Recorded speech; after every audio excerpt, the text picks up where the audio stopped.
40% మీరే చెప్పింది. నేనేమి అధ్యక్ష కామారెడ్డి డిక్లరేషన్లో చెప్పింది మా గిరిజన బిడ్డలు వాళ్ళకు కూడా ప్రాతినిధ్యం మీకు ఇచ్చిండ్రు, ఇంకొకరికి అవకాశం ఇవ్వాలి కదా.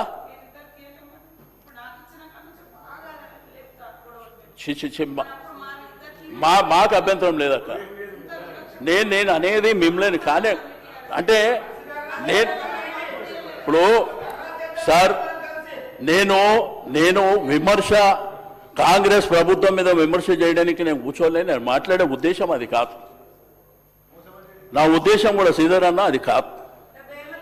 మా ఆవేదన మా బాధ సుప్రీంకోర్టు జడ్జిమెంట్లు అన్నీ ఉన్న తర్వాత అది చెల్లదని తెలిసిన తర్వాత మీరు బీసీ కమిషన్ వదిలిపెట్టి డిపార్ట్మెంట్ అన్నారు, ఆర్డినెన్స్ అన్నారు, జీవోలు అన్నారు, కేసీఆర్ పంచాయతీరాజు రిజర్వేషన్ అని చెప్పి పెద్ద మోసం చేసింది అన్నారు. ఆయన మనకు వచ్చేది 42% 34కి అని చెప్పారు. మీరు పోటీ చేసినప్పుడు 18-19% పోటీ చేయవలసి వచ్చింది. కాబట్టి నా బాధల్లో అధ్యక్ష ఇంకా ఎప్పటిదాకా మాకు ఇది చేయండి, మాకు అది చేయండి, మా పరిస్థితి ఏంది అని ఎప్పటిదాకా అడుక్కోవాలని మా బాధ. డాక్టర్ బిఆర్ అంబేద్కర్ గారు రాసినటువంటి రాజ్యాంగం ప్రకారం మా హక్కుల కోసం మేము పోరాటం చేయవలసినటువంటి సందర్భాలు ఉన్నాయి. మీరు ఎట్లా నమ్మవలికిందంటే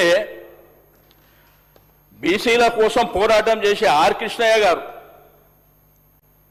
జాజుల శ్రీనివాస్ గారు, అదేవిధంగా ఎర్ర సత్యనారాయణ గారు, కృష్ణ, మా రాజారాం యాదవ్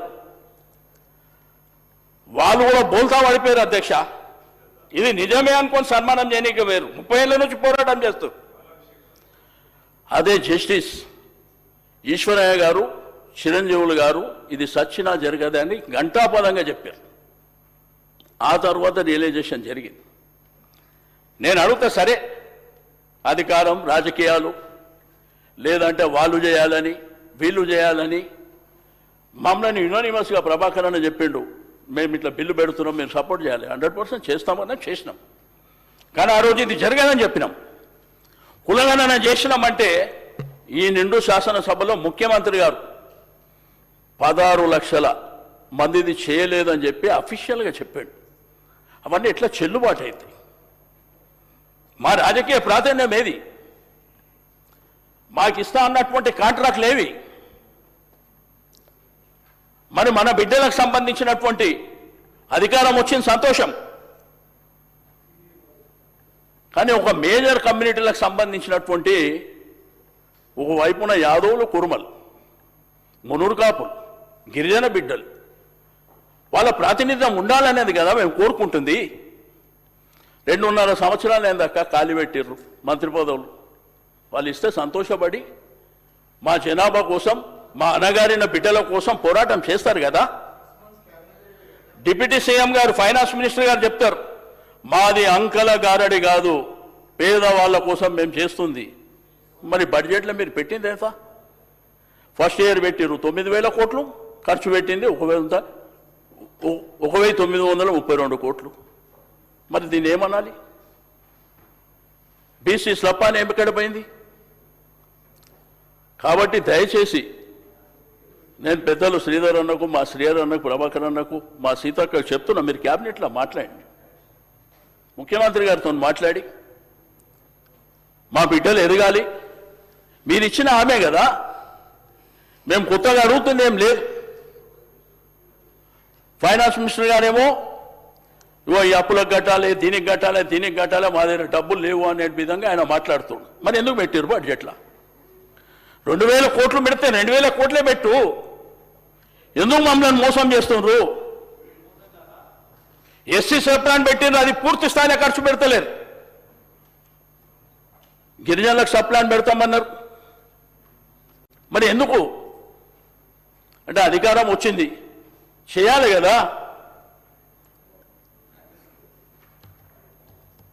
అదేవిధంగా ఫీజు రియంబర్స్మెంట్ కూడా అధ్యక్ష బాధపడుతున్నారు పిల్లలు. ఓవర్సీస్ స్కాలర్షిప్ వాళ్ళు ఇక్కడ చదివే వాళ్ళు కాదు, విదేశాల్లో చదువుకునేటువంటి పిల్లలు ఈరోజు ఆత్మగౌరవ భవనాలని ఆ రోజు క్యాబినెట్లో మేమందరం ఉండి కొంతమంది అబ్జెక్షన్ చేశారు. హైదరాబాద్లో ఆత్మగౌరవ భవనాలకు కులాల పరంగా ఇస్తే అంత కాసుని జాగిస్తారా, ఎక్కడనో జిల్లాలలో ఇవ్వండి అని చెప్పి ఆ రోజు కొంతమంది చెప్తే ఆనాటి ముఖ్యమంత్రి గారు కేసీఆర్ గారు ఒప్పుకోలే. కోకాపేట్ల అప్పటికే 120 కోట్లకు ఎకరం ఉన్నటువంటి స్థలాన్ని ఇస్తా అని చెప్పిండు ఆయన.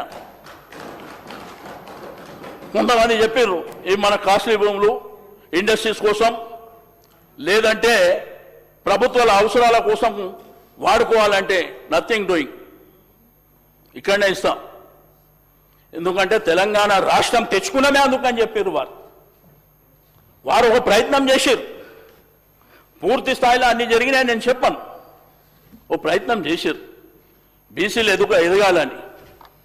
6,000 మంది పిల్లలు చదువుకుంటే 2 లక్షల మంది పిల్లలు చదువుకోనికి 1,25,000 రూపాయలు ప్రతి స్టూడెంట్ కనుక ఖర్చు పెట్టి మన పిల్లలు ప్రపంచంలో చదువుకోవాలంటే 20 లక్షల రూపాయలతో పాటు ఫ్లైట్ టికెట్ కూడా ఇచ్చినటువంటిది. ఈరోజు ప్రభాకర్ అన్న అడుగుతున్నారు, ఆయనేమో మేము ఇప్పుడు ఇస్తాం తెస్తామని చెప్పి ఆయన చెప్పే పరిస్థితి లేక చెప్తుండే తప్ప వేరేదేం లేదు అధ్యక్ష.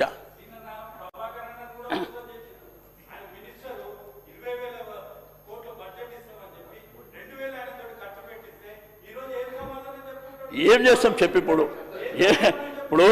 ప్రభాకర్ అన్న ఉన్నాడు, మా సురేఖ ఉంది, మా శ్రీయన్ అన్న, ఏం చేస్తాం చెప్ప అధ్యక్ష.